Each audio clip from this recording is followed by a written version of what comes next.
నూతన యెరూషలేము నా నివాసమని నూతన సృష్టిగా నన్ను మార్చినావు. నూతన వధువుగా సిద్ధపడుచు ఎదురు చూస్తూ జీవింతునయ్యా. నూతన వధువుగా సిద్ధపడుచు ఎదురు చూస్తూ జీవింతునయ్యా. హల్లెలూయా, హల్లెలూయా, హల్లెలూయా, హల్లెలూయా. ఈరోజు సజీవునిగా నీలో జీవింపచేసితివే. రక్షణానందభరితుడనై కృతజ్ఞతాస్తుతి చెల్లింతునయ్యా. నిత్యము నీ సన్నిధిలో కృతజ్ఞతాస్తుతి చెల్లింతునయ్యా. నిత్యము నీ సన్నిధిలో. హల్లెలూయా.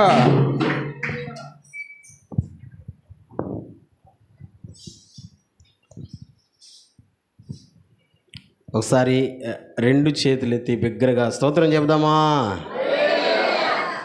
చాలా సంతోషం.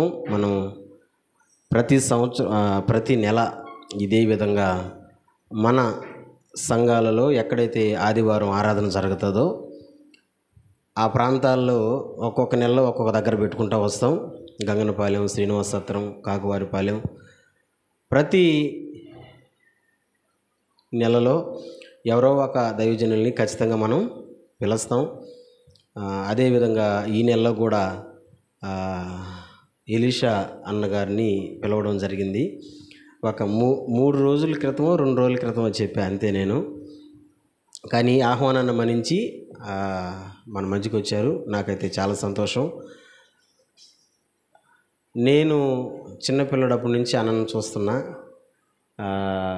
గంగనపాలెంలో సమూయేల్ పాస్టర్ అని ఒక ఆయన ఉండేవాడు. ఆయన చనిపోయాడు, సర్వేపల్లి. ఆయన దగ్గరే నేను పెరిగా. నాకు తెలిసినప్పటి నుంచి అవునే కదా అన్న, ఇంకొక అన్న కూడా ఉన్నాడు, దినకర్ అన్న అని. అప్పటి నుంచే పరిచయం. కానీ ఈ మధ్యన కొంతకాలంగా దూరంగా ఉన్నాం. కానీ దేవుడు ఎందుకో మళ్ళీ ఆత్మీయ సహవాసానికి మళ్ళీ పిలుచుకొని వచ్చాడు. చాలా సంతోషం. ఈరోజు దేవుని మాటలు వినిపించడానికి అన్న సిద్ధంగా ఉన్నాడు. కాబట్టి చక్కగా దేవుని మాటలు వినాలని మనం చేస్తున్నాను. మీరు పాటలు పాడేటప్పుడు తిరుగుతున్నారని నేనేం పట్టించుకోవాలా. కానీ వాకింగ్ చెప్పేటప్పుడు మాత్రం తిరగకూడదు. ఫోన్లు ఉంటే స్విచ్ ఆఫ్ చేసి పెట్టి చక్కగా ప్రార్థన ఆశీర్వాదం అయ్యేదాకా దేవుని మందిరంలో ఉండాలని క్రీస్తు పేరట నేను మనవి చేస్తున్నాను. రైట్.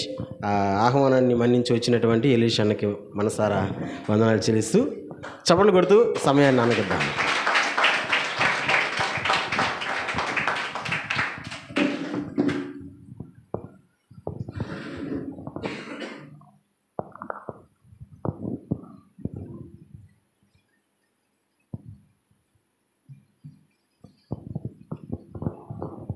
దేవుని పరిశుద్ధమైన నామమునకు స్తోత్రములు. ప్రభునందు మీ అందరికీ నా హృదయపూర్వక వందనాలు చెల్లిస్తున్నాను.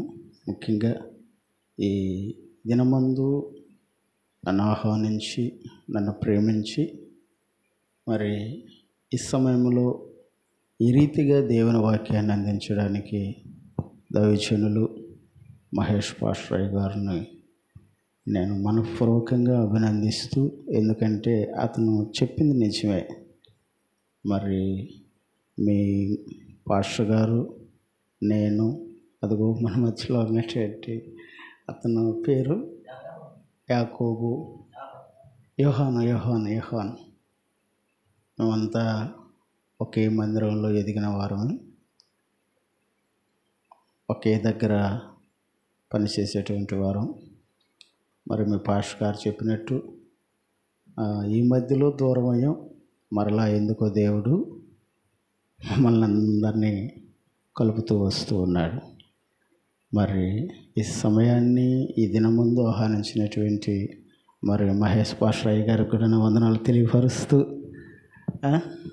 దేవుని వాక్యంలోనికి వెళ్దాం. చక్కగా కొన్ని పాటలు పాడి ప్రభు నామాన్ని ఆరాధించారు, ప్రభువుని స్తుతించారు. ఎంతైనా మనకు దేవుని వాక్యం అవసరం. విన్నారు కదా, ఇప్పుడు మీరు ఎన్ని పాటలు పాడారో నేను గుర్తు చేసుకోలేదు, కానీ ప్రార్థనలు మాత్రం గుర్తు చేసుకున్నా. 2 విధాలుగా 2 ప్రార్థనలు చేశారు. ఏమని చెప్పాడు? మొదటి ప్రార్థన ఏమని చేశారు? దేని కొరకు చేయమని చెప్పాడు దైవజనులు? సంఘ క్షేమాభివృద్ధి కొరకు. రెండవది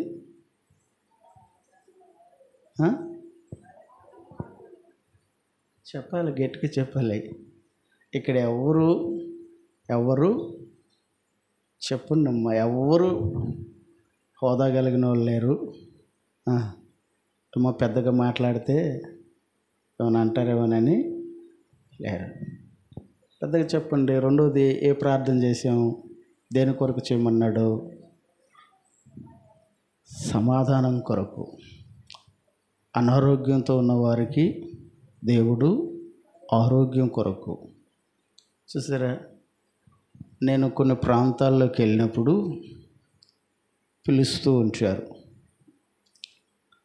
కొన్ని ప్రాంతాల్లో తిరుగుతూ ఉన్నటువంటి సందర్భాల్లో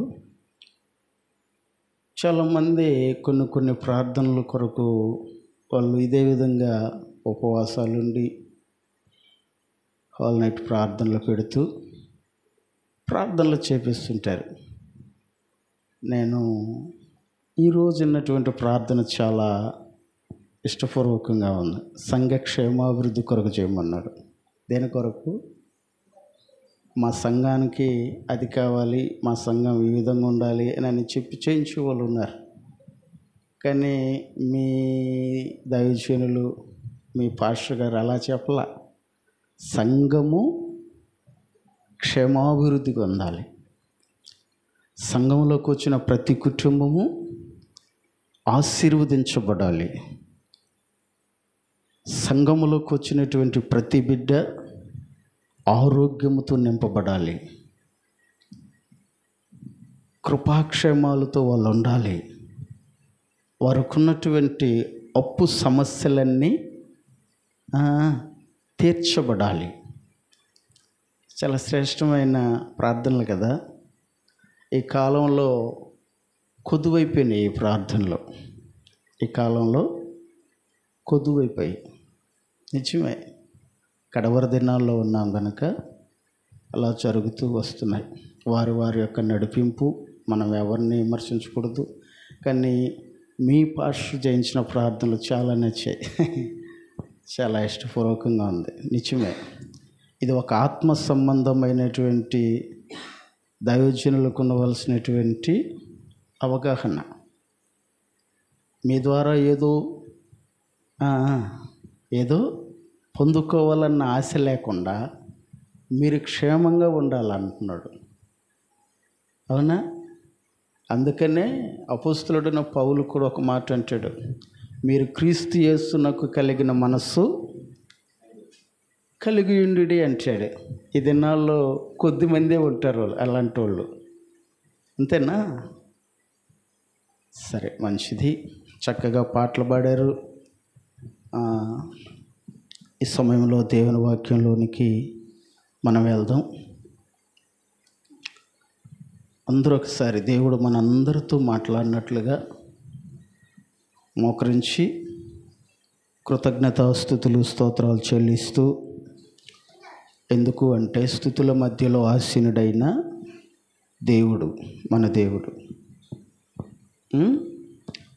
ఆకాశం వైపు 2 చేతులు పైకెత్తి ఈరోజు ఈ ఉపవాస ప్రార్థనలో దేవుడు మనందరినీ దర్శించి మనందరినీ ఆయన ఆవరించి సంఘ క్షేమాభివృద్ధి కొరకు, సంఘం యొక్క సమాధానము కొరకు దేవుడు మన మధ్యలోనికి దిగి వచ్చి మనలందరితో ఆయన సంభాషించులాగున, తన వాక్యం చేత ముచ్చటించులాగున, తన వాక్యం చేత ఆయన మనలందరినీ హెచ్చరించులాగున, తన వాక్యం చేత మనందరినీ ఆయన సరిదిద్దులాగున మరొకసారి అందరూ కళ్ళు మూసుకొని ఆకాశం వైపు చేతులెత్తి ఈ రోజున ఏ భారముతో, ఏ అనారోగ్యముతో, ఏ సమస్యతో నీ కుటుంబములో లేక నీ జీవితంలో, నీ హృదయ వేదనలో ఏ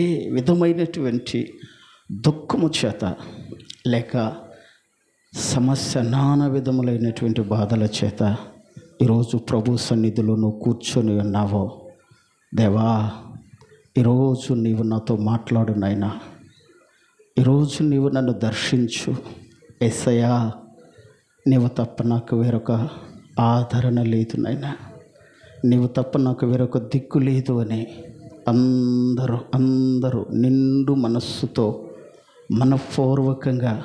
మనపూర్వకంగా ఆకాశం వైపు 2 చేతులు పైకెత్తి ఎస్ ఎక్కడ 2-3 కూడి ఆయన నామమును స్తుతిస్తున్నారో వారి మధ్యలో నేనుంటానని సెలవిచ్చిన దేవుడు నమ్మదగిన దేవుడు. చెప్దాం స్తోత్రాలు చెప్దాం. హల్లెలూయా హల్లెలూయా హల్లెలూయా హల్లెలూయా హల్లెలూయా. యేసయ్యా యేసయ్యా యేసయ్యా. స్తుతి స్తుతి స్తుతి స్తుతి స్తుతి స్తుతి స్తుతి స్తుతి.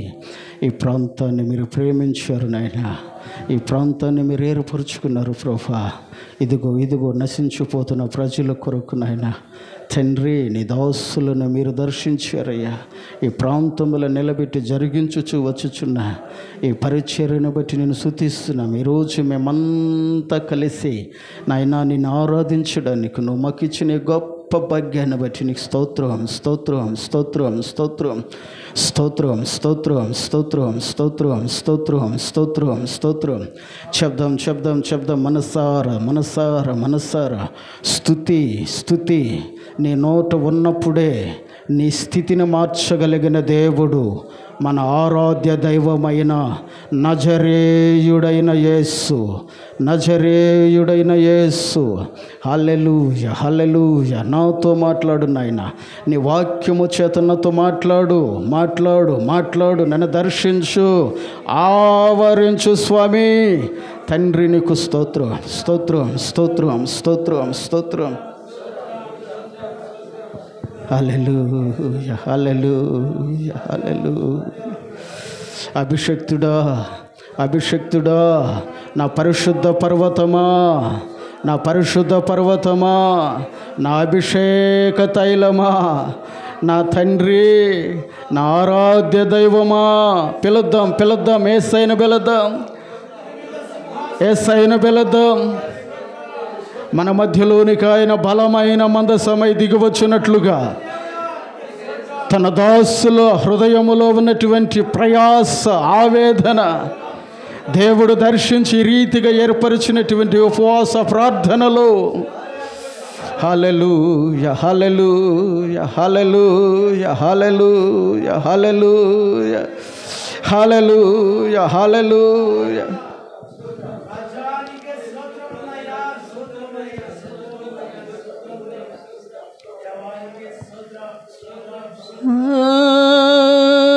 గడిచిన కాలములో నీ గొప్ప కార్యములు చేసి చూపించితివి నాతో నిలిచి.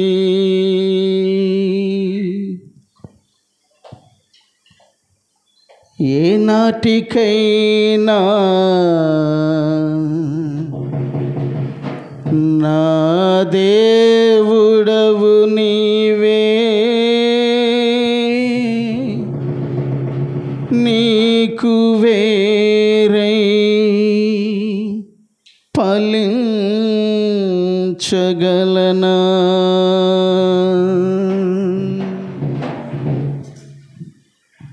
అభిషక్తుడా నా యేసయ్య నీ గుణాతిశయములను ప్రచురింపచేయుటకు నాటు కొంటివి నీవోరణ నాటు కొంటివి నీవోరణ అభిషక్తుడా నా యేసయ్య నీ గుణాతిశయములను ప్రచురింపచేయుటకు నాటు కొంటివి నీవోరణ నాటు కొంటివి నీవోరణ నాలో ప్రవహింపచేసితివి నీ జీవనదినే పాలించెడి కొమ్మగా ఉండాలని నాలో ప్రవహింపచేసితివి నీ జీవనదినే పాలించెడి కొమ్మగా ఉండాలని. అందరూ చప్పట్లు కొడుతూ గ్లోరీ ఆమేన్. ఆత్మ ఫలములలో నీ ప్రేమ ఫలము సిలువ కొమ్మలలో చూపించినావు. ఆత్మ ఫలములలో నీ ప్రేమ ఫలము సిలువ కొమ్మలలో చూపించినావు. సంపూర్ణతకు అనుబంధమైన ప్రేమలో ఫలించి బ్రతకాలని. సంపూర్ణతకు అనుబంధమైన ప్రేమలో ఫలించి బ్రతకాలని. నాలో ప్రవహింపచేసేతివి నీ జీవనదినే పాలించెడి కొమ్మగా ఉండాలని. అభిషక్తుడా నా యేసయ్య నీ గుణాతిశయములను ప్రచురింపచేయుటకు నాటు కొంటివి నీవోరణ నాటు కొంటివి నీవోరణ. అభిషక్తుడా నా యేసయ్య నీ గుణాతిశయములను ప్రచురింపచేయుటకు నాటు కొంటివి నీవోరణ నాటు కొంటివి నీవోరణ. అభిషక్తుడా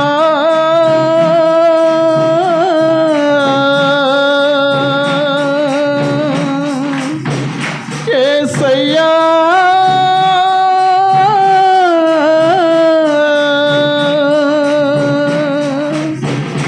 నా యేసయ్యా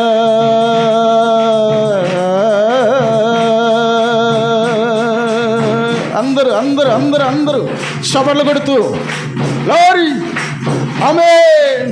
అభిషక్తుడా నా యేసయ్య నీ గుణాతిశయములను ప్రచురింపచేయుటకు నాటు కొంటివి నీవోరణ నాటు కొంటివి నీవోరణ. అభిషక్తుడా తన అభిషేకము మనందరి మీదకి దిగివచ్చినట్లుగా తన అభిషేకము మనందరి మీదకి దిగివచ్చినట్లుగా అభిషక్తుడైన యేసయ్యను ఆయన నామస్మరణలో ఉన్నటువంటి ఆనందాన్ని పరవశాన్ని ఈ రాత్రి ప్రతి ఒక్కరూ పొందుకున్నట్లుగా ఉజ్జీవంగా సభలు కొడుతూ యేసయ్య నామాన్ని మహిమపరుచుకుందాం. యేసయ్యా నా యేసయ్యా యేసయ్యా నా యేసయ్యా యేసయ్యా నా యేసయ్యా యేసయ్యా నా యేసయ్యా యేసయ్యా నా యేసయ్యా యేసయ్యా నా యేసయ్యా యేసయ్యా నా యేసయ్యా. అందరూ అందరూ అందరూ అందరూ అందరూ చప్పట్లు కొడుతూ ఆరాధన స్తుతి ఆరాధన ఆరాధన నీకే ఆరాధన ఆరాధన స్తుతి ఆరాధన ఆరాధన నీకే ఆరాధన ఆరాధన స్తుతి ఆరాధన ఆరాధన నీకే ఆరాధన ఆరాధన నీకే ఆరాధన ఆరాధన నీకే ఆరాధన నీకే ఆరాధన ఆరాధన స్తుతి ఆరాధన ఆరాధన స్తుతి ఆరాధన ఆరాధన స్తుతి ఆరాధన ఆరాధన స్తుతి కోట కోట సముద్ర కొడుతూ ఓ రమశ్రీ పొందుకో యేసు నామములో ఆరాధన స్తుతి ఆరాధన ఆరాధన స్తుతి ఆరాధన ఆరాధన స్తుతి ఆరాధన ఆరాధన నీకే ఆరాధన ఆరాధన నీకే ఆరాధన యేసయ్యా నా యేసయ్యా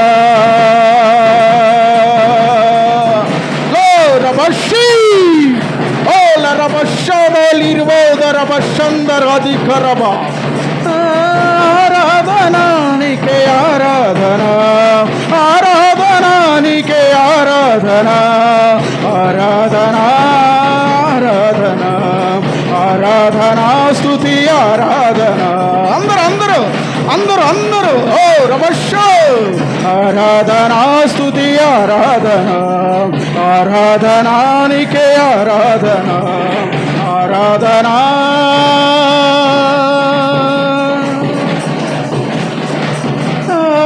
ఆరాధన ఆరాధన యేసయ్యా ఏ లోరబషే దేవా దేవానికి స్తోత్రం స్తోత్రం స్తోత్రం చేద్దాం చేద్దాం ఆరాధనకు యోగ్యుడైన యేసయ్య స్తుతి ఆరాధనకు యోగ్యుడైన యేసయ్య ఆయన నామస్మరణలో నీకు సంతోషాన్ని కలిగినటువంటి దేవుడు ఆయన నామస్మరణలో నిన్ను ఆదరించగలిగినటువంటి దేవుడు దేవుడు దేవుడు దేవుడు చప్పట్లు కొడితే యేసయ్య నామాన్ని మహిమపరుచుకుందాం గ్లోరీ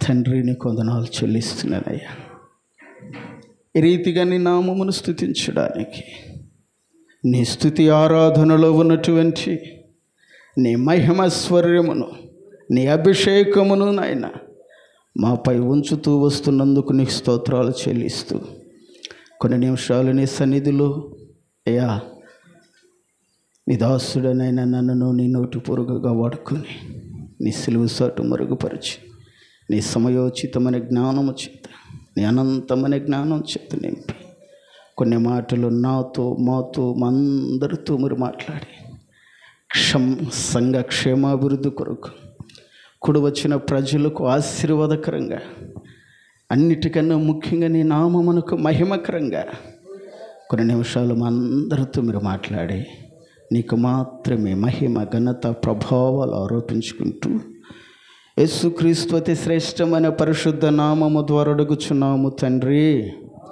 ఆమేన్ ఆమేన్ అందరం ఒకసారి హల్లెలూయా చెప్దామా హల్లెలూయా దేవుని వాక్యంలోనికి వెళ్దాం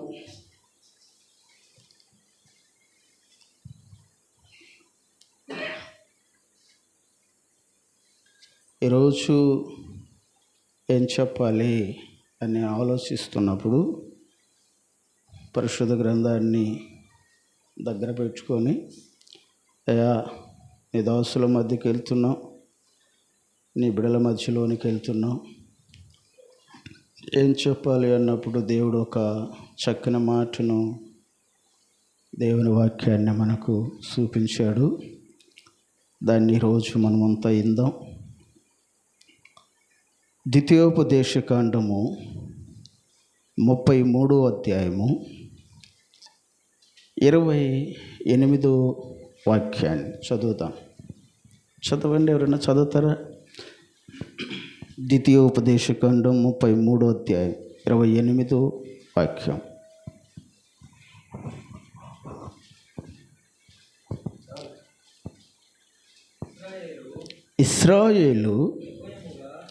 ఇశ్రాయేలు నిర్భయముగా నివసించును. యాకోబు ఓట ప్రత్యేకింపబడును.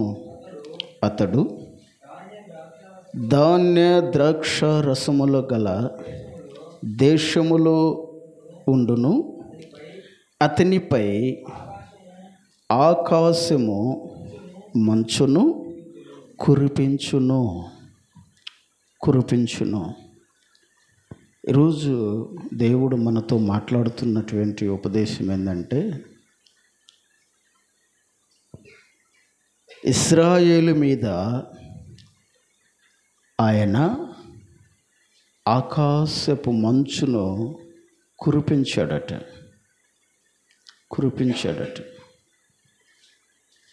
ఈరోజు ఈ ఉపవాస ప్రార్థనలోనికి వచ్చినటువంటి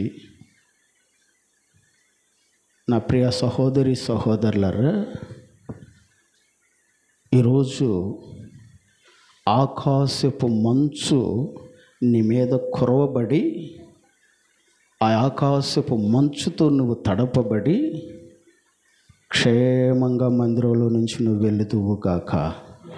హల్లెలూయా, హల్లెలూయా. చూడండి, ఎవరి మీద కురుస్తుందట ఈ ఆకాశపు మంచు? దేవుడు ఎవరి మీద కురిపించాడట?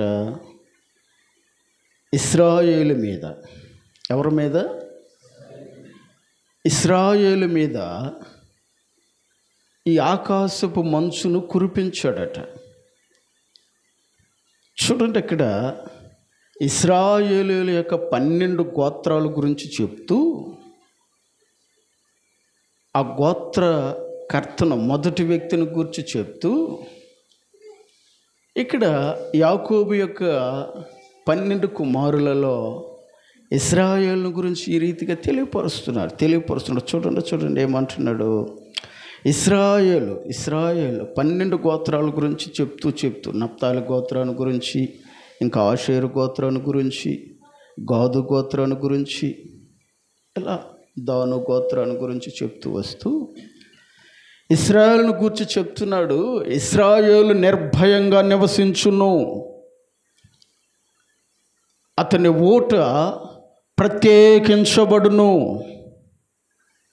అర్థమవుతుంది కదా? తర్వాత అతడు ధాన్య ద్రాక్ష రసములు గల దేశములో ఉంటాడు. అతనిపై ఆకాశపు మంచు కురుస్తుంటుంది, లేక కురిపించబడుతుంటుంది.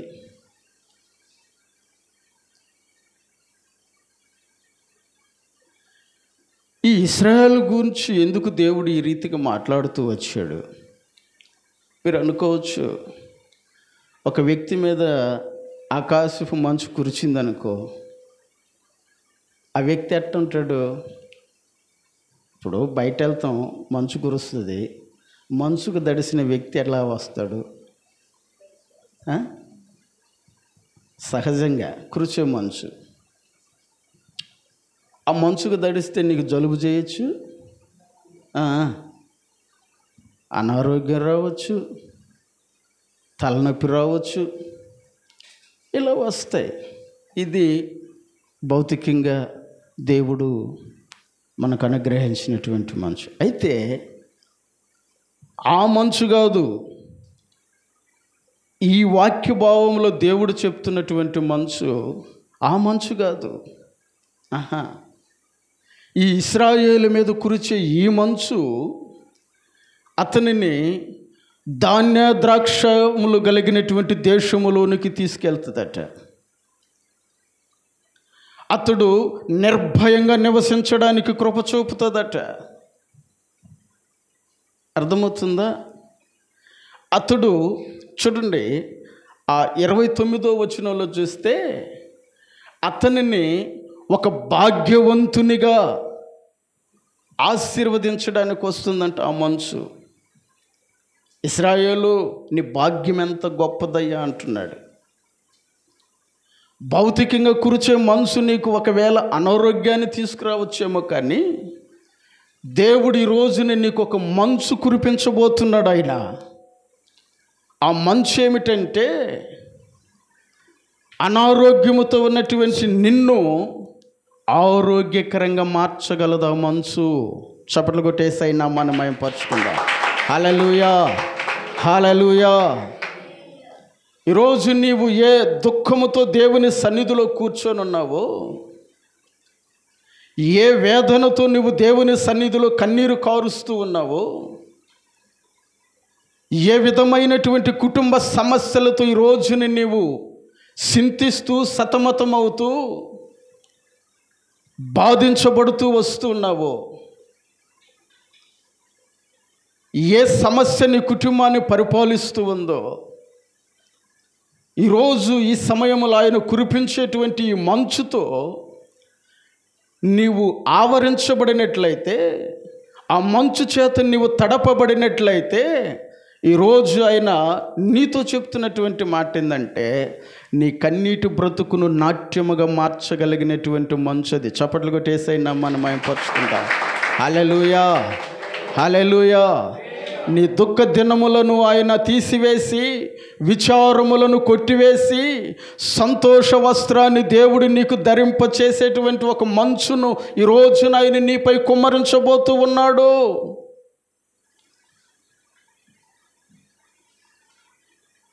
చేసిన ప్రార్థన సంఘ క్షేమాభివృద్ధి కొరకు, ఆ క్షేమాభివృద్ధిని మంచి రోజున ఇవ్వబోతున్నాడు ఆయన.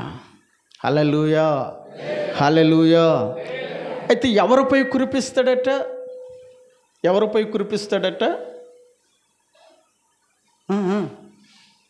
ఇశ్రాయేలు మీద. ఎవరి మీద? ఈ ఇశ్రాయేలు ఎవరికి పెట్టాడు దేవుడి పేరు?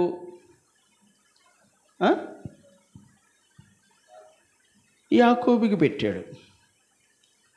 ఇశ్రాయేలు అని ఎవరికి పెట్టాడు దేవుడు? యాకోబుకి పెట్టాడు. ఆ ఇశ్రాయేలు అని పేరు పెట్టి ఆ ఇశ్రాయేలుతో దేవుడు మాట్లాడుతున్నాడు, నీ మీద ఆకాశపు మంచు కురిపించబడుతుంది. అరే, అప్పుడైతే యాకోబుతో ఆయన మాట సెలవిచ్చాడు. ఇప్పుడు మేము ఇశ్రాయేలీయులం కాదు కదా అంటారా? మేము ఇశ్రాయేలు కాదు కదా అంటారా? ఏమన్నా ఎలా చూస్తున్నారా? అప్పుడు ఆయన మార్చుకున్నాడు యాకోబుని ఇశ్రాయేలుగా. మేము ఇశ్రాయేలు కాదు కదా అంటారా? ఇశ్రాయేలు అనే మాటకు అర్థమైందంటే దేవునితో పోరాడేవాడు. ఎలా పోరాడాడు ఆయన? ఎలా పోరాడాడు ఆయన?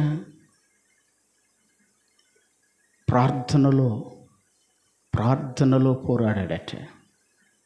ఈరోజు సంఘములో కూర్చున్నటువంటి దేవుని ప్రజలరా, ప్రార్థనలో దేవునితో పోరాడే ప్రతివాడు ఇశ్రాయేలు. చప్పట్లు కొట్టేసైనా మనం పరుచుకుందాం. హల్లెలూయా, హల్లెలూయా. ఏదో నెల దైవజనులు పెడుతున్నారు ఉపవాస ప్రార్థన. ఆ ప్రార్థనకి దైవజనులు గ్రామాల నుంచి తాను ఏర్పరచుకున్నటువంటి సేవకులను తీసుకొని వస్తున్నారు. వస్తూ ఉన్నాం, వెళుతున్నాం. కాదు. యాకోబు ఇశ్రాయేలుగా మార్చబడినట్లుగా, యాకోబు ఇశ్రాయేలుగా పిలువబడినట్లుగా, ఇశ్రాయేలు మీదకి ఆకాశపు మంచు కురిపించబడినట్లుగా ఈ ప్రార్థనకు వెళుతూ ఉన్నటువంటి నీ జీవితంలో ఈ కార్యం జరగాలి. ఇదే ఆయన ఇందాక ప్రార్థన చేయించింది. సంఘము క్షేమాభివృద్ధి రావాలి. ఏం రావాలి? సంఘము క్షేమాభివృద్ధి రావాలి, ఆ సంఘము క్షేమాభివృద్ధి రావాలి అంటే ఆకాశపు మంచు కురిపించబడాలి సంఘము మీదకి. ఆ ఆకాశపు మంచును నీవు స్వాధీనపరుచుకోవాలి, ఆవరించుకోవాలి, దాన్ని ఆస్వాదించాలి. దాన్ని ఆ మంచు చేత నీ తల తడపబడాలి. పరమగీతాలు అంటది, సోలంబీత్ అంటది, సంఘం అంటది, మంచుతో నా తల తడిసినది. ఏమైందంట? మంచుతో నా తల తడిసినది. కాబట్టి నేను ఆయన సన్నిధిలో ఆనందభరితురాలినైతిని. చప్పట్లు కొట్టేసైనా మనం పరుచుకుందాం. హల్లెలూయా. మంచుతో నీ తల తడిసినట్లయితే, దేవుడు కుమ్మరించేటువంటి మంచుతో నీ తల తడిసినట్లయితే, నీవు ఆనందభరితురాలవై ఆనందభరితుడవై దేవుని సన్నిధిలో నుంచి నువ్వు వెళ్ళబోతున్నావు. హల్లెలూయా, హల్లెలూయా. అందుకే దేవుడు తన దాసుల ద్వారా మనకి ఉపవాస ప్రార్థనలన్నీ చెప్పండి ఏర్పాటు చేశాడు. ఇప్పుడు ఆయన ప్రయాస ఆయనలో ఉన్నటువంటి ఆ వేదన, ఆ సంఘ క్షేమాభివృద్ధి. చూడండి, ఈ లోకంలో ఆస్తుల కొరకు ఆయన ప్రయాస పడలేదండి. ఈరోజు లోకంలో ఉన్న వాటి కొరకు చెప్పండి. ఇప్పుడు మహేష్ పాస్టర్కి ఏమన్నా కొదువా? చెప్పండి ఆయన. సరే, ప్రార్థన పెడుతున్నాం నా కోసం, నా కుటుంబం కోసం. ఇదిగో నా పిల్లలు చదువుతున్నారు, లేకపోతే నా పిల్లలకి మంచి ఉద్యోగాలు రావాలని సంగమా ప్రార్థన చేయండి అన్నాడా? ఈ రోజుల్లో ప్రార్థనలు పెట్టేసి సేవకులు అయ్యే చెప్తున్నారు.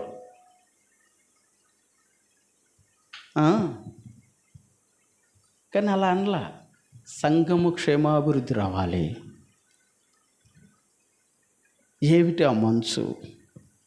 ఒక 2-3 మాటలు దేవుని వాక్యంలో నుంచి ఇందాం, త్వరగా ముగించుకుందాం. చూడండి, ఏ మంచు నీ మీద కురిపించబడాలి? ఏ మంచు నీ మీద కురిపించబడాలి? చూడండి, ద్వితీయోపదేశ కాండంలో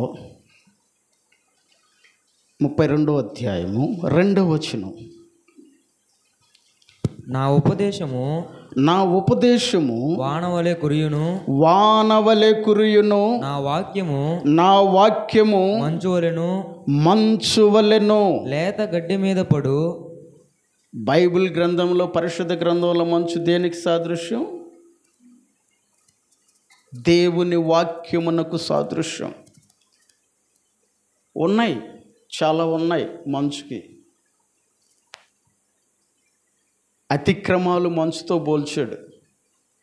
నీ అతిక్రమాలను నేను మంచు తొలగించినట్లుగా తొలగిస్తాను అని. ఓషయ గ్రంథంలో అంటాడు, మన భక్తిని మంచుతో పోల్చాడు. ఆ కోణంలో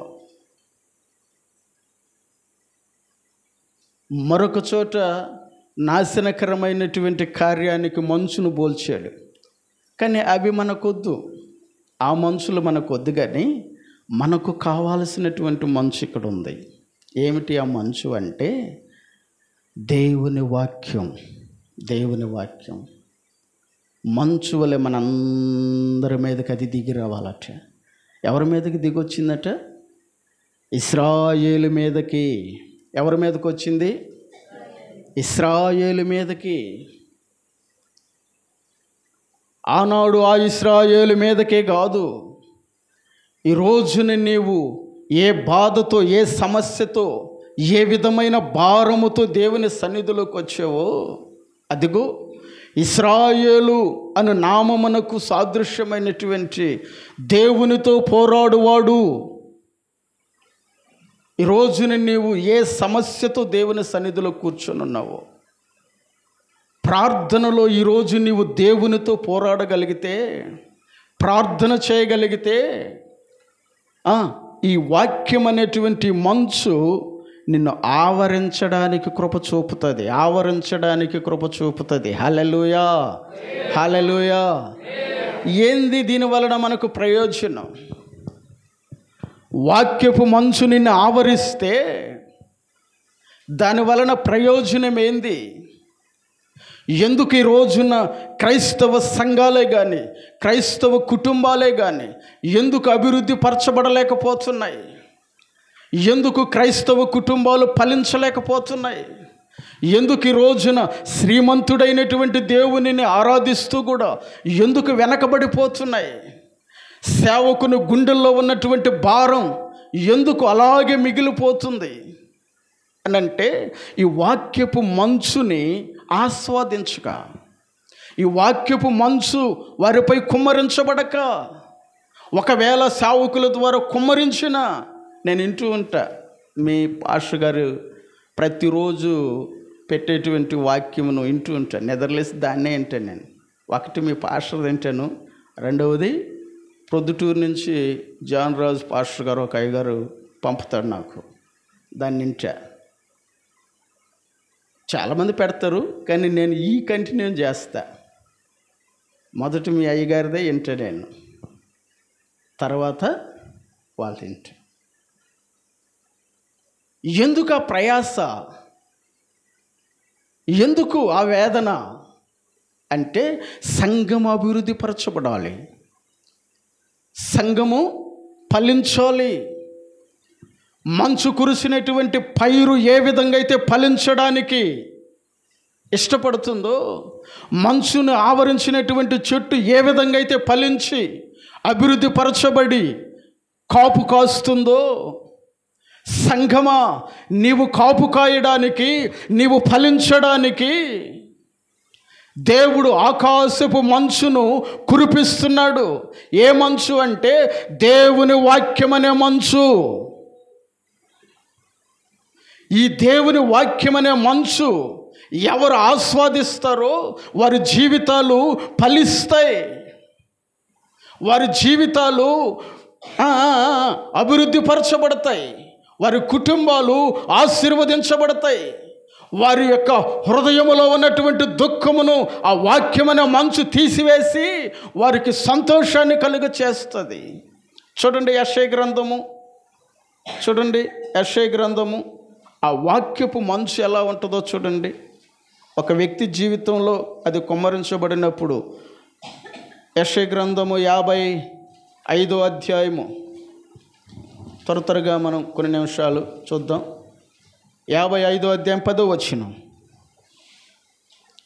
వర్షమును హిమమును ఆకాశము నుండి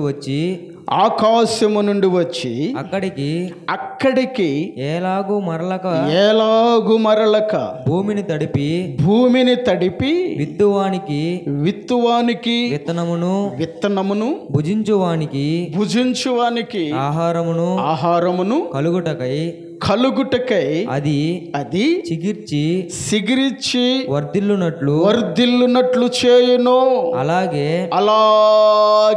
నా నోట నుండి వచ్చు వచనమును ఉండును. అర్థమైందా? భౌతికంగా కురిసేటువంటి మంచు పొలాల మీద కానీ, చెట్ల మీద కానీ, గడ్డి మీద కానీ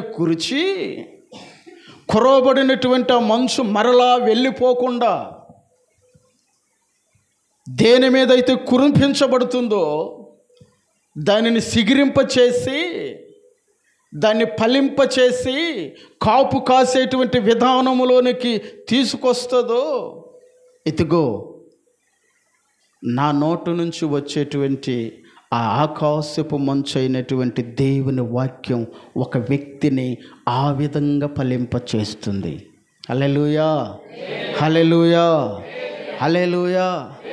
అర్థమైందా? చూడండి, అది నిష్ఫలముగా నా యొద్దకు మరలక అది నాకు అనుకూలమైన దానిని నెరవేర్చును, నేను పంపిన కార్యమునది సఫలము చేయును, మీరు సంతోషముగా బయలువెళ్ళుదురు. చపలు కొట్టేసైనా మనం మహిమపరుచుకుందాం. హల్లెలూయా, హల్లెలూయా.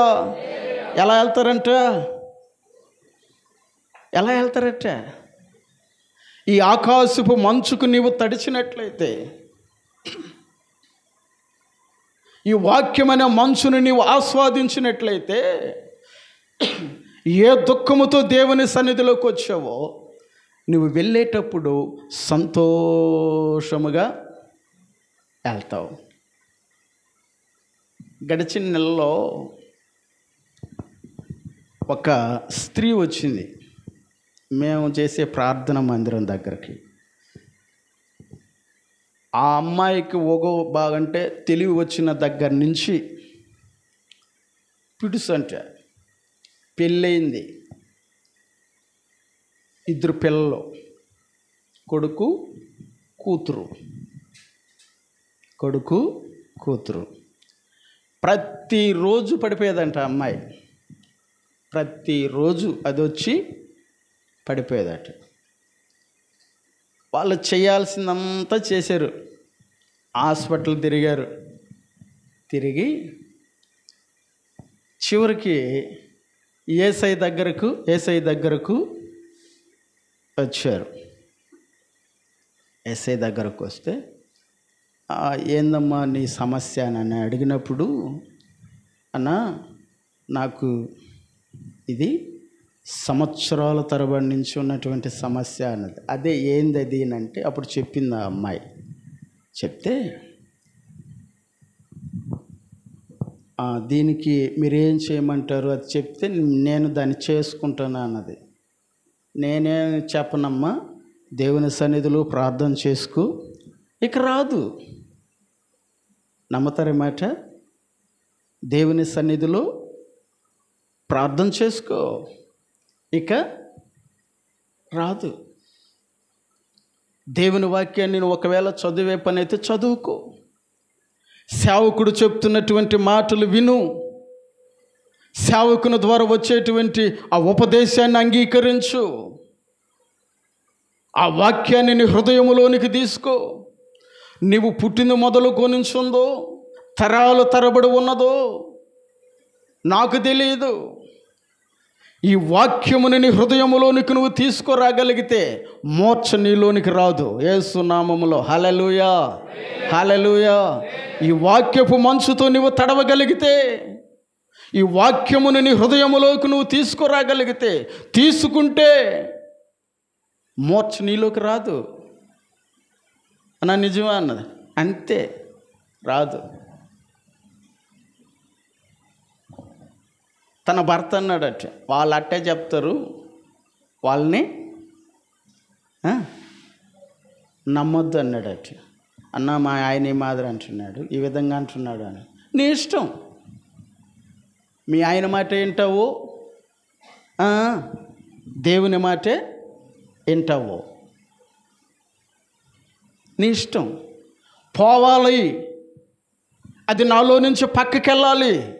నేను ఆరోగ్యంగా ఉండాలి, నేను ఫలించాలి, నేను నా పిల్లలు సంతోషంగా జీవించాలి, నేను నా భర్త నా కుటుంబం క్షేమకరంగా ఉండాలి. తరాలబడి నన్ను పీడిస్తున్నటువంటి ఈ రోగభరితమైనటువంటి దుఃఖం వేదన నా నుంచి వెళ్ళాలి అంటే, ఇదిగో దేవుని వాక్యముని నీ హృదయములోకి నువ్వు తీసుకుంటే అది నీలో నుంచి వెళ్ళిపోద్ది. అది నీ ఇష్టం. నమ్మతావా మాట? నమ్మతావా మాట? నమ్ముతానన్నా అన్నది. ఏమన్నది? నమ్ముతాను అంటే వాక్యాన్ని నా హృదయంలో తీసుకుంటానన్నా, వింటాను అని. అయితే రా, ఆయన సముఖంలోకి రా, సన్నిధిలోకి రా. దేవుని వాక్యాన్ని నమ్మిన ఎడల నీవు దేవుని మహిమను చూస్తావు. ఆ వచ్చిన రోజు, ఆ తర్వాత ఆ రెండో రోజు అమావాస్య అయితే అసలు ఆమెను పట్టుకోలేరట. అన్న రేపులే వెళ్ళిండి అమావాస్య అన్నాను. అమావాస్య లేదు, పౌర్ణమి లేదు, ఇంకొకటి లేదు. వాక్యాన్ని నీ హృదయంలో తీసుకుంటావా? రాదంతే.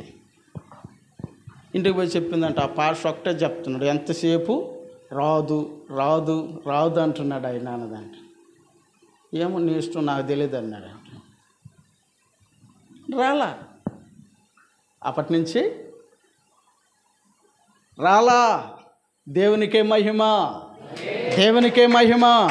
హల్లెలూయా. సంవత్సరాల నుంచి ఉన్నటువంటి పిడుసు, దాదాపు 28 సంవత్సరముల నుంచి ఉన్నటువంటి పిడుసు రాలేదండి. తర్వాత వచ్చి అంటుంది, అన్న రాలేదన్నా. ఏం చేసావు తల్లి? నేను బైబిల్ గ్రంథాన్ని చదువుకుంటున్నాను అన్నాను. అది కంటిన్యూ చేయదాన్ని.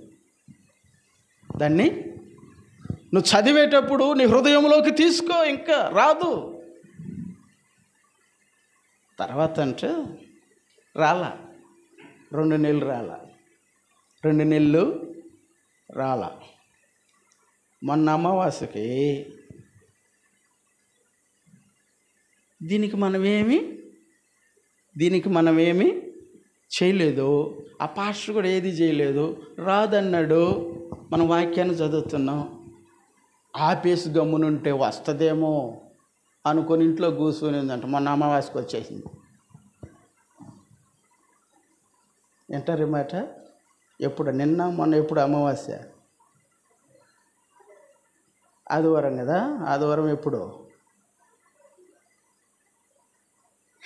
ఏమన్నా ఎట్టుంది? బైబిల్ చదవాలా, ప్రార్థన చేయలే, ఆపేసి గమ్మునున్న వస్తుందో రాదా వచ్చేసిందంట. అప్పుడు ఫోన్ చేసి, అన్న ఈ విధంగా అయిపోయింది మా అమ్మాయి పరిస్థితి. వాడేమంటే ఫోన్ చేసి, నా భార్య పరిస్థితి ఈ విధంగా అయిపోయింది, పట్టలేకపోతున్నాం, గందరగోళం చేశా అని మళ్ళీ ప్రార్థన చేసి అప్పుడు అడిగి, ఏం చేసావు నువ్వు ఇన్ని రోజులు? 2 నెలలు రాలేదు కదా, ఏం చేసావు నువ్వు అంటే, నేను వాక్యం చదవడం మానేశానన్నా, ప్రార్థన చేయడం మానేసి, ఇది వస్తుందో రాదోనని. అంత అవసరం అమ్మా? ఇప్పుడు దెయ్యం దగ్గరకు పోయేసి దేవుడేదో దాన్ని విడుదల చేశాడు, ఇది వస్తుందో రాదో చూద్దాం, అంత అవసరమా? మన వాళ్ళు కూడా చిన్నవాళ్ళు కాదు, కొంతమంది ఉంటారు కొంతమంది ఉంటారు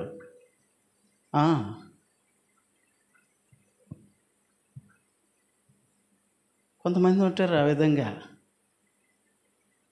ఒకడికి నడుము నొప్పి,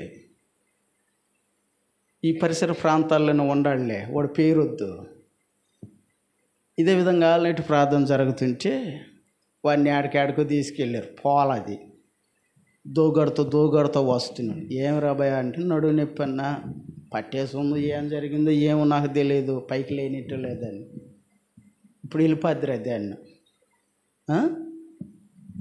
వెళ్ళిపోద్దిరా అదే, ప్రార్థన చేసుకు వెళ్ళిపోద్ది అదే.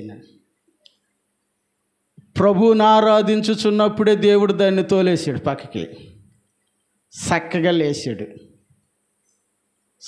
లేచాడు, అన్నం తిన్నాడు, ప్రార్థన అయిపోయింది, వాక్యం అయిపోయింది. ఇదే మాదిరి కూర్చొని ప్రార్థనలో ఉంటే మనోళ్ళకి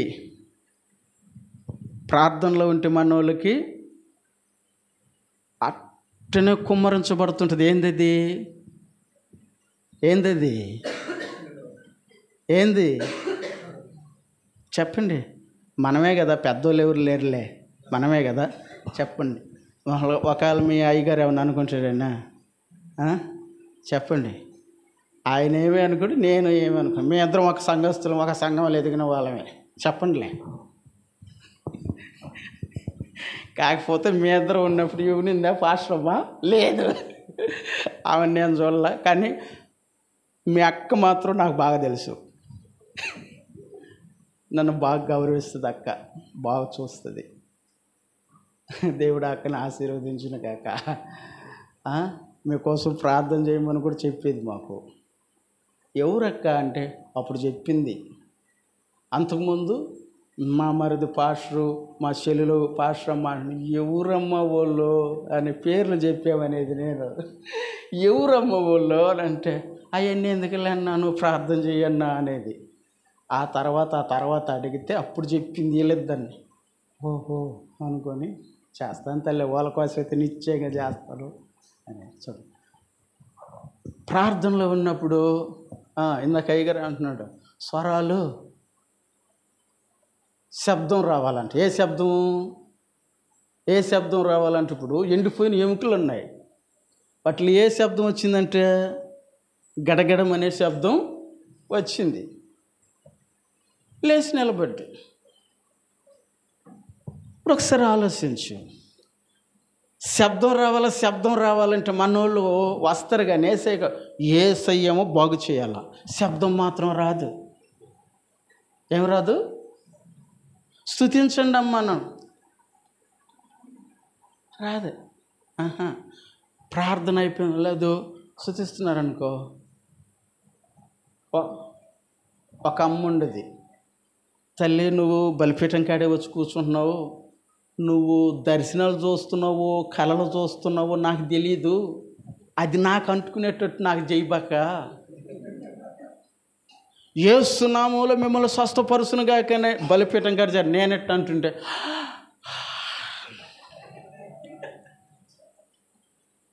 తల్లి ఈయన ప్రార్థన అయిపోయిందనుకో ఒక్కరు కూడా నిద్రపోరు మందిరంలో. ఒక్కరు కూడా నిద్రపోరు.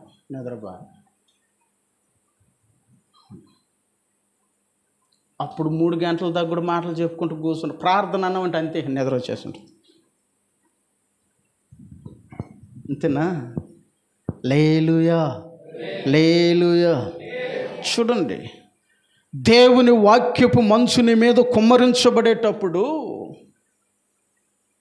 ఆ వాక్యపు మంచుని వచ్చి ఆవరించే సమయంలో దుష్టుడు కూడా ఏం చేస్తాడంటే, ఒరి నాయనా ఏ మంచుకైనా దడుద్దు కానీ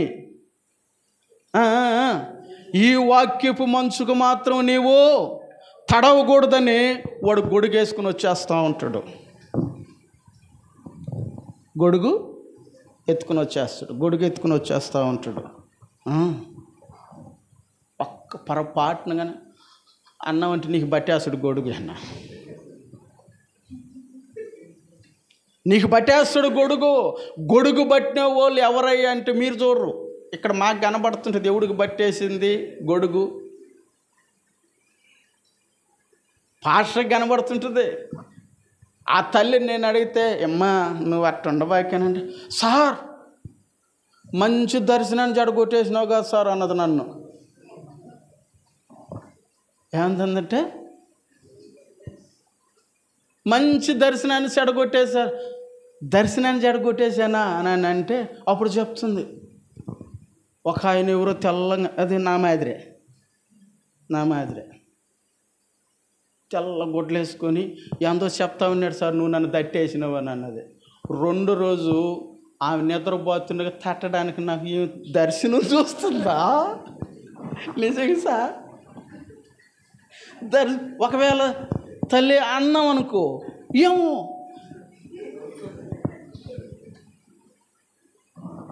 ఎట్టేసింది చూడు నాకు. ఆమెను ఏమి అనలేక గమనైపోయాను.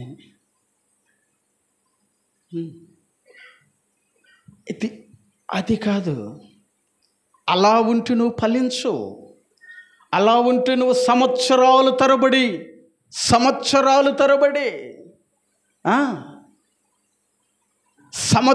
తరబడి యేసయ్య దగ్గరకు వచ్చిన ఈ వాక్యపు మంచుని నీవు ఆస్వాదించకపోతే నీవు ఫలించు. నీ స్థితి మార్చబడదు, నీ ఆరోగ్య పరిస్థితి మార్చబడదు. చూడండి, ఆ మంచట ఆకాశము నుండి ఏ విధంగా కుమ్మరించబడినటువంటి ఆ మంచు తిరిగి మరలా వెళ్ళకుండా అది వచ్చినటువంటి ఆ కార్యమును జరిగించకుండా, నిష్ఫలము కాకుండా, వ్యర్థము కాకుండా కురిపించబడినటువంటి ఆ మంచు పడినటువంటి ఆ గడ్డినే కానీ ఆ వృక్షాన్నే కానీ అది దేని మీద పడుతుందో దానిని ఫలించేటట్టు చేస్తుందట. అది అయితే చేస్తుందో ఈ వాక్యపు మంచు నీ మీదకి దిగొస్తే దాని చేత నీ తల తడపబడితే నువ్వు ఎక్కడి నుంచి మందిరములో నుంచి వాక్యం చెప్తుంది, సంతోషముగా వెళతారు మీరు. హల్లెలూయా, హల్లెలూయా, హల్లెలూయా. నేను ఒకటి అడుగుతా మిమ్మల్ని, ఏమనుకోరు కదా తమ్ముడు, ఏమనుకోరు కదా? యేసై అంటే ఇష్టమా, యేసై చెప్పి వాక్యం ఇష్టమా?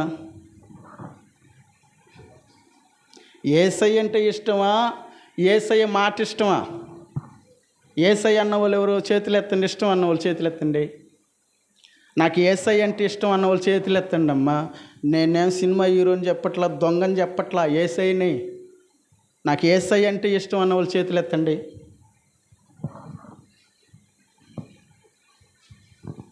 సరిపోనే.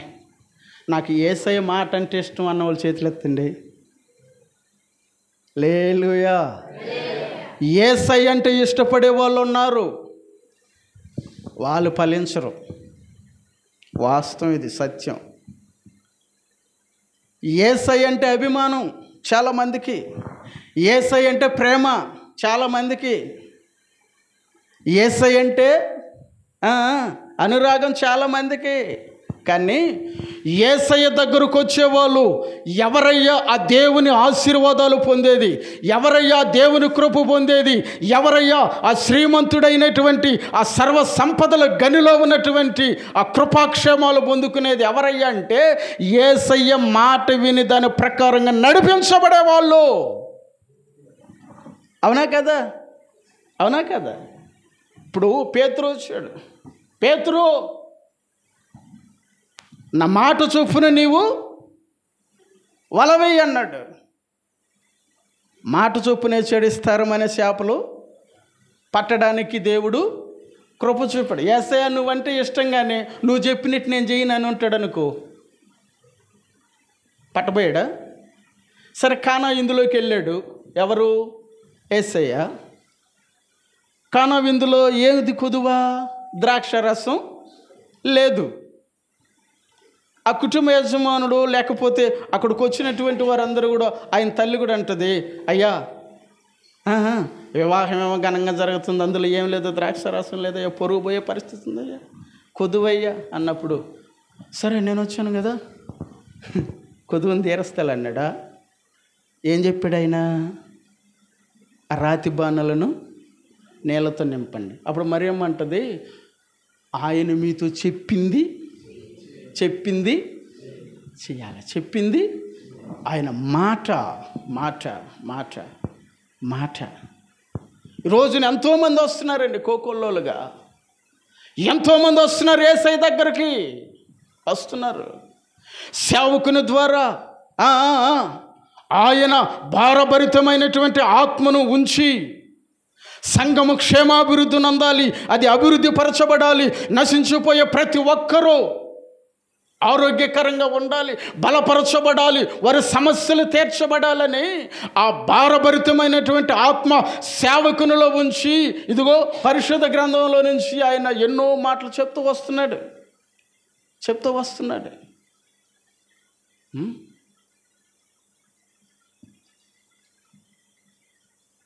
ఎవరయ్యా ఆ యేసు దేవుని ఆశీర్వాదాలు పొందేదంటే ఆ చెప్పిన మాట వినేవారు, దాని ప్రకారంగా నడిపించబడేవారు, ఆ వాక్యపు మంచుకు తడిసేవారు. ఏం చేస్తుందంట అది? ఆ వాక్యం ఏం చేస్తుందంట? చూడండి, నిన్ను ఫలింప చేస్తుందట, మోడిబారిన నీ జీవితాన్ని సిగిరింప చేస్తుంది, నీకున్నటువంటి సమస్యను తీర్చి నిన్ను సంతోషముతో నింపుతుంది. ఈ వాక్యపు మంచు, ఈ వాక్యపు మంచుని నీవు ఆస్వాదించకుండా నువ్వు ఎన్ని ప్రార్థనలకు వచ్చినా, ఏనండి, నేను కాదు కదా, ఇంకెవరినన్నా తీసుకొని వచ్చినా, ఇంకో హాయిని వచ్చినా,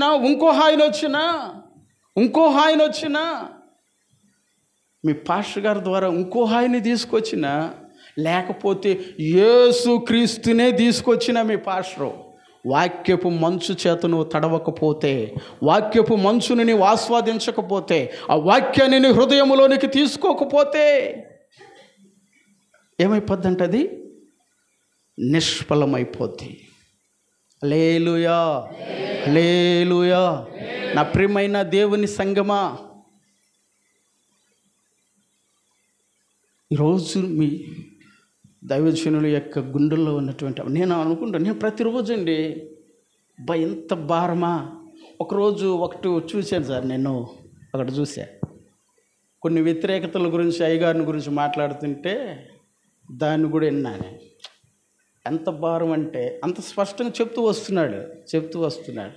ఎందుకు ఆ ప్రయాస? ఈ పరిసర ప్రాంతాల్లో సంఘం ఉన్నది చెప్పారు కదా, ఇదొకటను శ్రీనివాస సత్రం, అవునా, తర్వాత గంగనపాల, ఈ 3 ప్రాంతాల్లో దేవుడు సంఘాన్ని అభివృద్ధి పరచాలంటే ఈ వాక్యపు మంచు మీ అందరినీ ఆవరించాలి. అది హల్లెలూయా, హల్లెలూయా. ఏందయ్యా ఈ వాక్యపు మంచు ఆవరిస్తే ఏం జరుగుతుందంటే సమాధానం.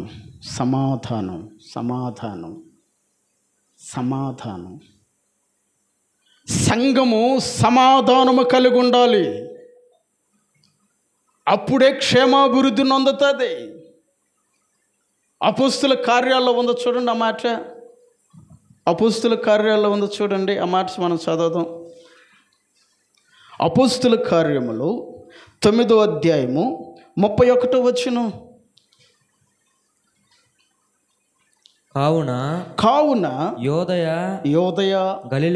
గలిలయ సమరయ దేశములదంతట సంఘము క్షేమాభివృద్ధి నొందుచు సమాధానము కలిగి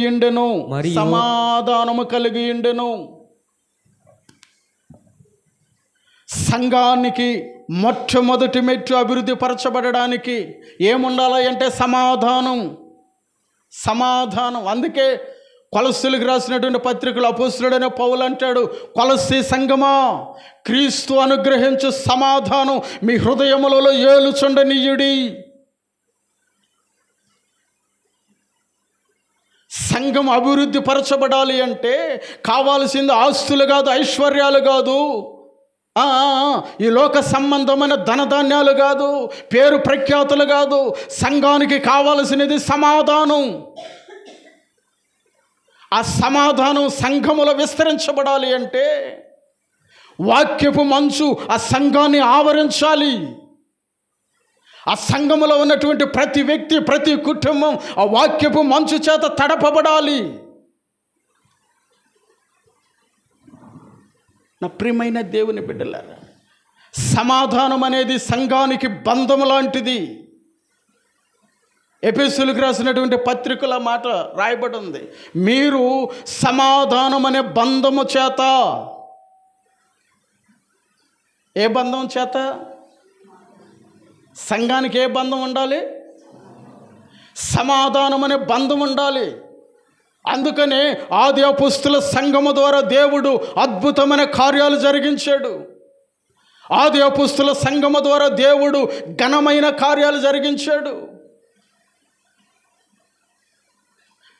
గ్రామాలకి ఆ సంఘాన్ని అభివృద్ధి చేశాడు. దినదినము ఆ సంఘములో నూతన ఆత్మలు చేర్చబడుతున్నాయి. ఆశ్చర్యమైన కార్యాలు జరుగుతున్నాయి. కారణం ఏమిటంటే ఆ ఆది అపోస్తుల సంఘము సమాధానము కలిగి ఉన్నది. అందుకనే దేవుడు ప్రత్యక్ష గుడారాన్ని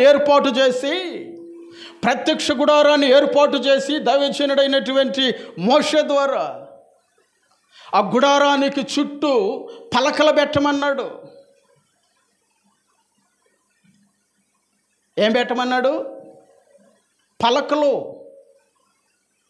మన పెద్దోళ్ళ కాలాన ఇప్పుడంటే ఇవి వచ్చేస్తున్నాయి, తలుపులన్నీ షట్టర్స్ అన్నీ వచ్చేస్తున్నాయి అంగళ్ళకి, ఎండ్లకి. కానీ అప్పుడు అంగళ్ళకి ఏం పెట్టేవాళ్ళు?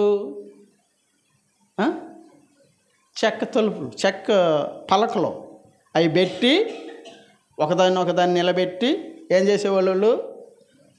చేసేవాళ్ళు ఒకే గేడి, అవునా కదా, పెట్టేవాళ్ళు.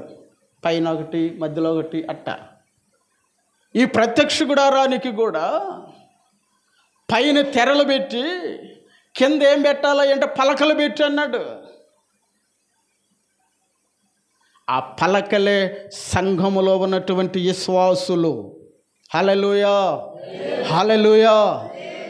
అయ్యా, ఇప్పుడు ఈ ప్రత్యక్ష గుడారం నీ మహిమతో నింపబడాలంటే ఏం చేయాలి అంటే ఆ పలకలన్నీ ఒకే బంధము కలిగి ఉండాలి. ఏం కలిగి ఉండాలి? ఒకే బంధము కలిగి ఉండాలి. అవన్నీ ఐక్యత కలిగి ఉండాలి. ఒక పలక ఎక్కువ ఉండకూడదు, ఒక పలక తక్కువ ఉండకూడదు, అన్నీ సమానముగా ఉండాలి. ఇది ప్రత్యక్ష గుడారము యొక్క నియమం.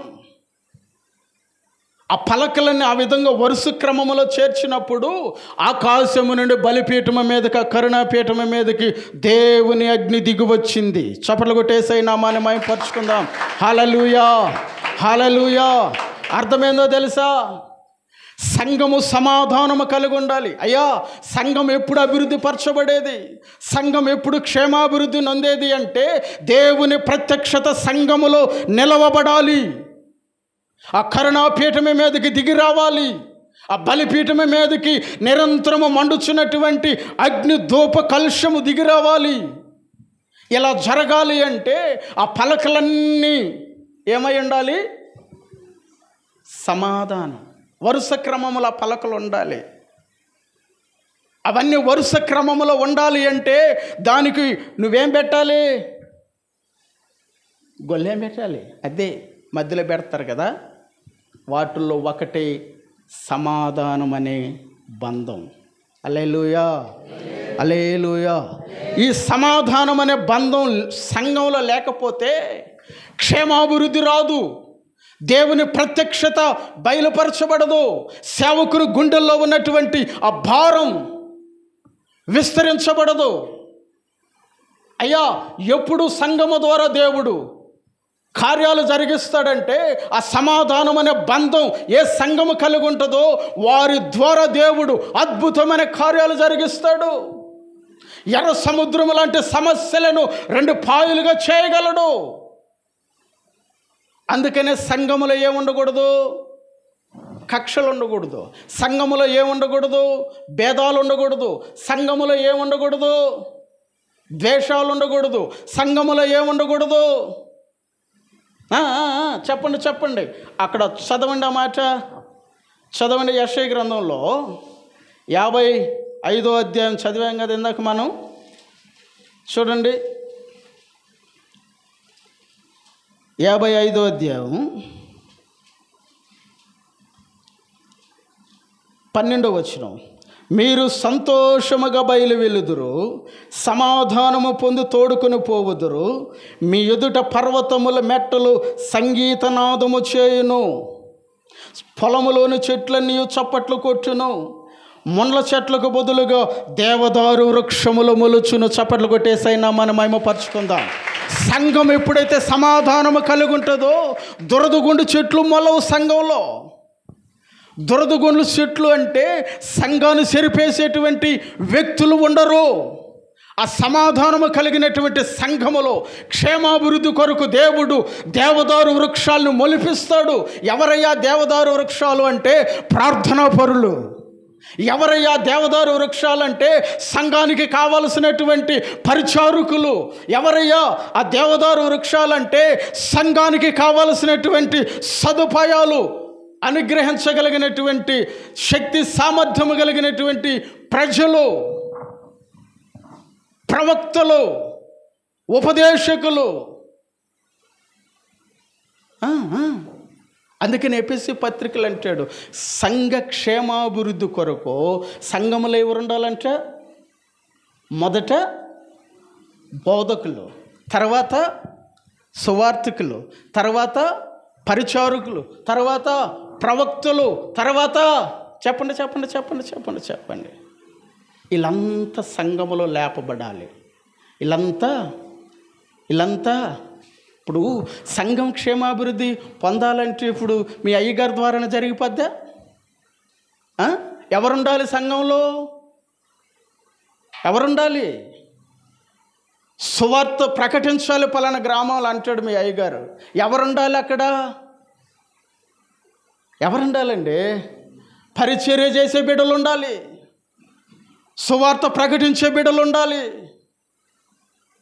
దాని కొరకు ప్రయాసపడే బిడ్డలు ఉండాలి, సేవకుని సహకరించే బిడ్డలు ఉండాలి. వాళ్ళే దేవదారు వృక్షాలు మొలిపిస్తాడట. ఆ సమాధానమైన బంధం ఏ సంఘం కలిగి ఉంటుందో. హల్లెలూయా, హల్లెలూయా. సంఘానికి కావాల్సిన బంధం ఏంటంటే సమాధాన బంధం. సమాధాన బంధం. ఆ సమాధానం మనకు రావాలి అంటే వాక్యపు మంచుతో సంఘం ఏమవ్వాలా? తడపబడాలా. హల్లెలూయా, హల్లెలూయా, హల్లెలూయా. నీవు నిష్ఫలము కాకుండా, నీవు శిథిలము కాకుండా దేవుని ప్రత్యక్షతతో నువ్వు నింపబడాలి అంటే వాక్యపు మంచుతో ఈరోజు నువ్వు తడపబడాలి.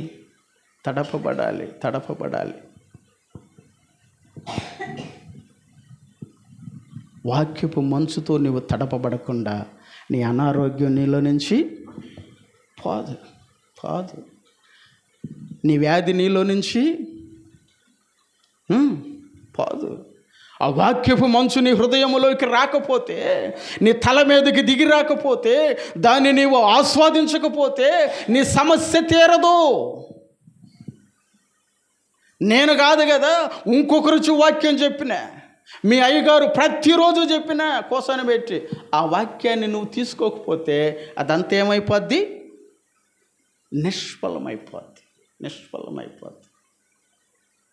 ఈరోజు ఆ సేవకుని గుండెల్లో ఉన్నటువంటి భారం, ఆ వేదన చూడండి. నాకు చాలా ఆనందం వేసిందండి.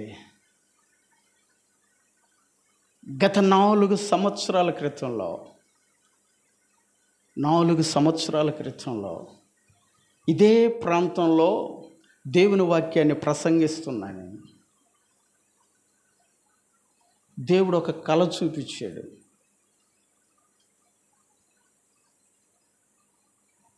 ఇది ఎప్పుడు జరుగుతుంది అని దాని కొరకు కొన్ని దినాలు వేచి ఉన్నా. ఎవరో చూపించినట్టున్నారులే, ఏసై కాదు అనుకున్నా వాస్తవంగా అనుకున్నా నేను. తర్వాత మీ అయ్యగారు వచ్చి సడన్గా ఒకరోజు విద్యానగర్లో కలిసి, అన్న పలానా రోజు నువ్వు రావాలి అంటే, సరేలయ్యా అని. ఎందుకంటే నేను ఎప్పుడు కాదనలేను ఇంకా. ఎందుకంటే ఒకే సంఘంలో ఎదిగిన వాళ్ళం కాబట్టి. నేను చాలామంది మీ అయ్యగారిని మహేష్ అని పిలవడం కూడా విన్నాను. నేను అలా పిలవను. ఆయనకి ఇవ్వాల్సిన ఘనత ఆయనకి. ఇప్పుడు నాకన్నా చిన్నవాడు కావచ్చు, అవునా కదా తమ్ముడు? చిన్నవాడు కావచ్చు, పెద్దవాడు కావచ్చు. నో, ఆయనకి ఇవ్వాల్సిన గౌరవం, ఘనత, ఆ మర్యాద మనం ఏం చేయాలి? ఇవ్వాలి. ఎందుకంటే దేవుడు ఏర్పరచుకున్నటువంటి దైవజనుడు. వస్తానని చెప్పేసి ఇంటికెళ్ళి ప్రార్థన చేస్తున్నా. ప్రభువా, నీ దాసుడు ఈ విధంగా చెప్పి వెళ్ళాడు కదా, ఆ గ్రామాన్ని దర్శించు, ఆ వచ్చే ప్రజల్ని దర్శించు నాయనా అని ప్రార్థన చేస్తుంటే అప్పుడు మాట్లాడాడు ఆయన. దిగు, ఓ సంవత్సరంలో నీతో నేను మాట్లాడినటువంటి మాట అన్నాడు.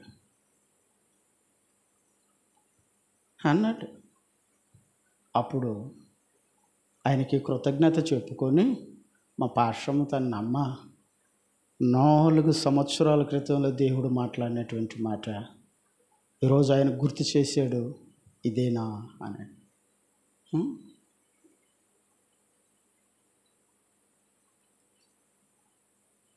నేను సహజంగా కూడా ఆ కళల్ని, ఆ కళ యొక్క ఇది దర్శనాలు పేరు పెట్టి పిలవడం, ఈ కృపావరాలన్నీ దూరం చేశా. దూరం చేశాను. ఇతరుల వల్ల నేను కూడా ఏం చేస్తాను దేవుడు ఇచ్చాడు, ఆ కృప దేవుడు ఇచ్చాడు. చెప్పగలను, పేరు పెట్టి పిలవగలను, ఎవరి వాక్యాన్ని ఆస్వాదించి చెప్పగలను. కానీ అది వద్దు, నాకెందుకు అది నచ్చట్లా. భాషలు మాట్లాడడం వచ్చు, ఎందుకో నాకు అది రాట్లా, ఇష్టపట్లా. ఎందుకు అంటే చాలామంది ఏం చేశారంటే నన్ను ఒక సందర్భానికి వాడుకునేసారు. రేపు మా ఇంట్లో ఏం జరుగుతుందో నువ్వు చెప్పన్నా.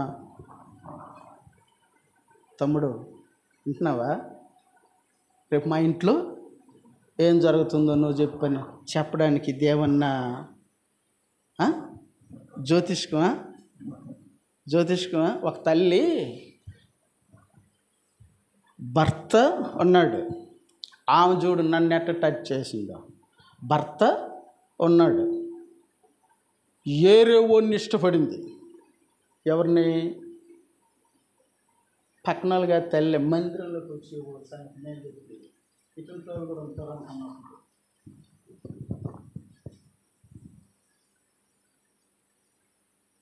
అయ్యగారు ఏమనుకో వచ్చింది మాట అయిపోతుంది, ముగిస్తా. ఆరాధించేటప్పుడు